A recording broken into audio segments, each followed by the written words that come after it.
ជំរាបសួរបងប្អូនថ្ងៃនេះចូលមួយទៀតហើយបងប្អូនណាជាប្រភេទបាទ Toyota Highlander ឆ្នាំ2003ម៉ាស៊ីន4ប៉ុក1កាត់ពីម្ចាស់ដើមទី1បងប្អូនណាធានាឯកសារគ្រប់កាត់ឈ្មោះបានបាទមានពុនត្រឹមត្រូវស្របច្បាប់ហើយផ្លាកលេខយើងកំងជាន់វែងហើយមាន scan code បងប្អូនណាជាប្រភេទផ្លាកលេខស៊ីនបាទអត់មានបាត់អត់មានទុតិយតាទេគឺស្អាតបងប្អូនបាទតោះឥឡូវកុំឲ្យខាតពេលពុកម៉ែបងប្អូនតាមដានពីផុនភិឡាមកជុំជាមួយខ្ញុំខាងក្រៅសិនអញ្ចឹងយើងឃើញតាឡានទឹកឆ្នាំគឺនៅស៊ីនច្រើនបងប្អូនណាសបកកង់ដូរថ្មី4គ្រាប់តែម្ដងបាទហើយក៏លុបវានេះខ្ចីញញបាតក្រោមអត់មានពុកច្រេះអីទេ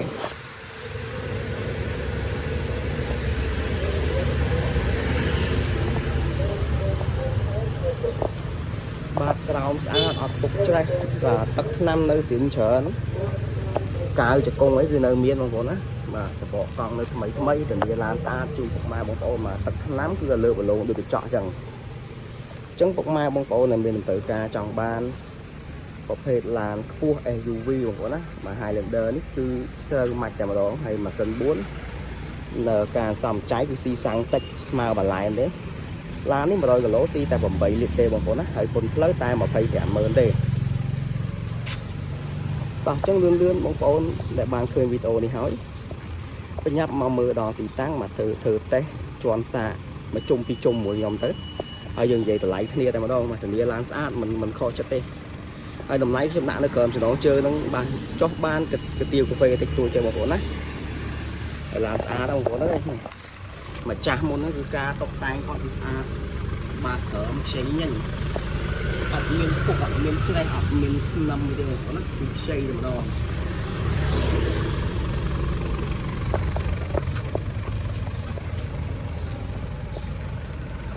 ចឹងយើងមើលផ្នែកចំហៀងខាងនេះក៏ដូចគ្នាដែរទឹកថ្នាំគឺលើកបឡូងចែងចាំងមានកប៉ិតកពីវឆ្កូតកន្លែងណាទេបងប្អូនណាគឺស្អាតជាប្រភេទឡានស្អាតបាទឡាននេះគឺនិយាយទៅបន្ទុកអូតូឆេកក៏ខ្ពស់ដែរបងប្អូនណាបន្ទុកអូតូឆេកខ្ពស់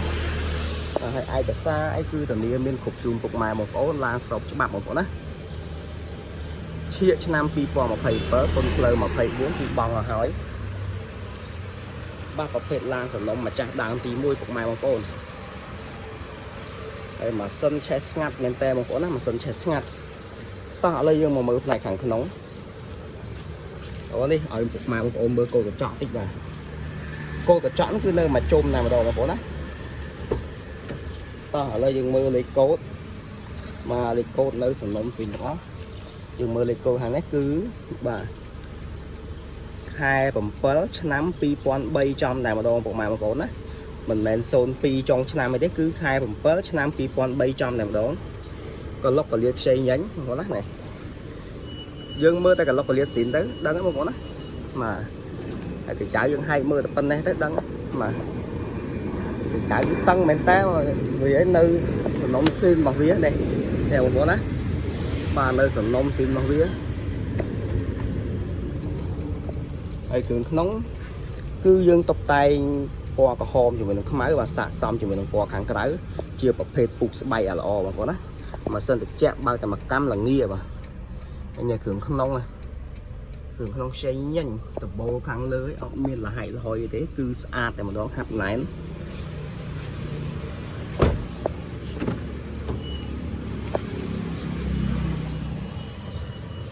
បាទអញ្ចឹងផ្នែកខាងក្រោយក៏ដូចគ្នាបាទគឺស្រោមពូកស្អាតមួយឈុតតែម្ដងជូនពុកម៉ែបងប្អូនហើយតលាយប្រភេទឡានគឺតលាយស័ក្តិសមជាមួយនឹងគ្រួសារធំបងប្អូនណាបើតាមបងប្អូនដាក់មនុស្សឲ្យ10នាក់ក៏បានដែរបងអង្គុយខាងក្រោយនេះទៀតប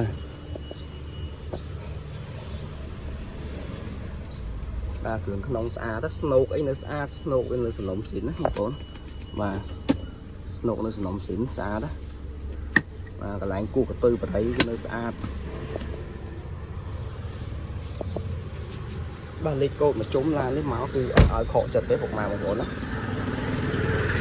វាសំបីតែខាងក្រៅក៏វាមានលេខកូដវាដែរ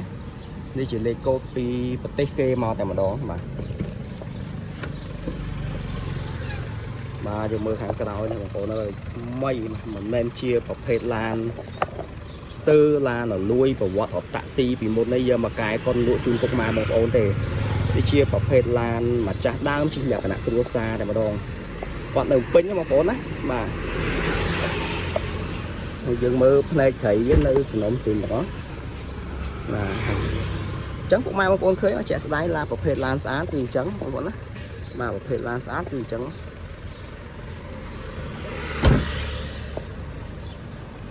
បាទឈ្នន់ជាន់នេះគឺលេងហើយមួយសេតមកជាមួយនឹងតើទឹកអាដេហ្គាលើគឺមានគ្រប់ជូនពុកម៉ែបងប្អូនតែម្ដងហើយសបកកង់គឺថ្មីទាំង4គ្រាប់បងប្អូនណាតោះឥឡូវយើងមើលផ្នែកខាងប្លុកសិនវិញ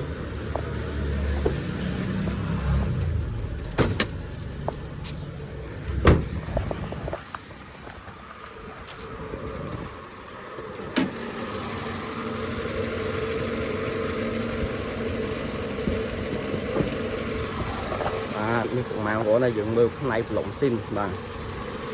សាច់ថ្នាំនេះបងប្អូនណាមានលេខកូដត្រឹមត្រូវអត់មានដាក់ថ្នាំតៃវ៉ាន់អីទេបាទថ្នាំមានលេខកូដត្រឹមត្រូវបាទយើងមើលខាងស្ដាំមានអក្សរអបាទហើយខាងឆ្វេងមានអក្សរអបាទគឺខ្ញុំលក់ឡានគុណភាពជូនពុកម៉ែបងប្អូនគ្នាមិនមានការបុកប៉ះបងប្អូនណាបាទលេខកូដពីដបលើគឺស្រីណាបងប្អូនឆ្នាំ2003បងប្អូនណាឆ្នាំ2003បាទគឺឡានស្អាតកម្រមានបាទ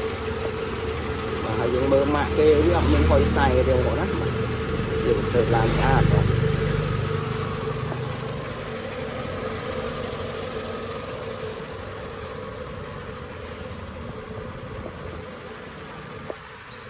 បាទចឹងពុកម៉ែបងប្អូនឃើញវីដេអូនេះហើយបាទមកមើលលឿនទៅប្រយ័ត្នវាអត់តាន់គេឡានស្អាតកាត់បានតាមគ្រឿងទេ